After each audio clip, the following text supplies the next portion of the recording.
Story time. Oh, wow. I'm going 60, and this guy is literally hogging my tail. What the fuck? Okay, so, sorry. Probably gonna have to cut that out. So, I've been contemplating on how my childhood was. It was alright. I'm pretty sure everybody else, like, oh, it was great, blah, blah, blah, it was awesome. Like, people go through things. Anyways, so I used to work at, I don't know why this part of my childhood was like more, like the most vivid part of my childhood, but I feel like it was a highlight of it. I used to work at the racetrack in Luxembourg, and this guy used to own it. Well, the city board appointed him to run the fucking racetrack, and every Friday I'd like come out, help him out, you know, give him a helping hand. On the weekends I'd help him clean the stands and everything, wash my brothers and my sisters and some other people from Luxembourg. While we were in school, we'd come out and, like, you know, when we were free or something, we'd help out. And, you know, it's like a $10 an hour. It was like a lot of money back then. And we're like, yeah, okay, put in the most hours we can and everything. And there's this kid and his brother and sister, Matthew was the oldest one. I forgot. I literally had the other two names in my you know, I was about to say them. I can't think of it.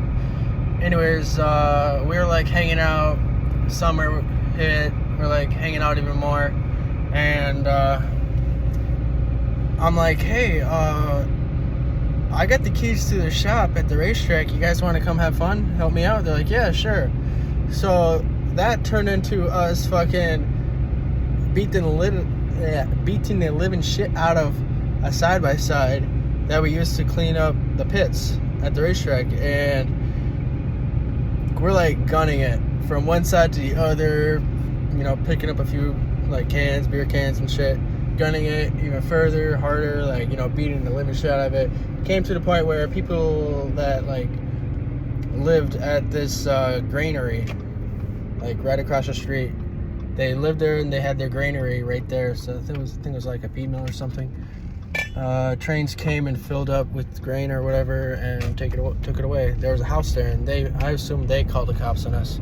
Anyways, the cops pulled up and they're like, "What are you doing?" I'm like, I was so nervous. I'm like, "Well, we're like, you know, picking up the pits because like we had to do it." And they're like, it's 8 o'clock at night, and it was like the sun was setting, and we're like, yeah. And that was our story. We stuck to it.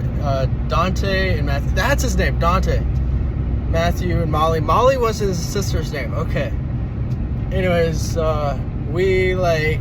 were nervous. They were about to bail on me. I'm like sticking to my story. I'm like, come on.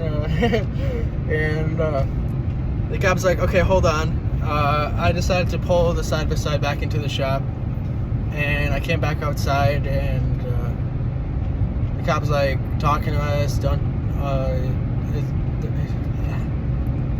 I don't know. It was just, I'm surprised the owner of the shop vouched for us that we were doing our job.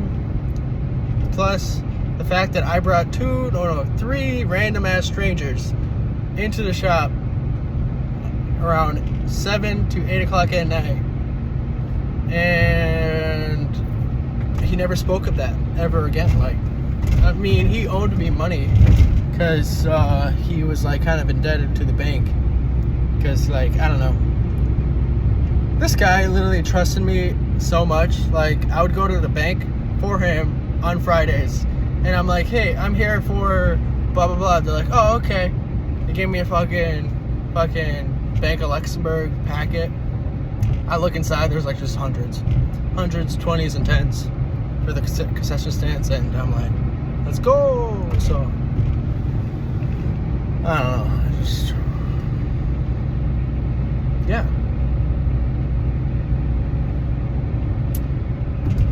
good shit.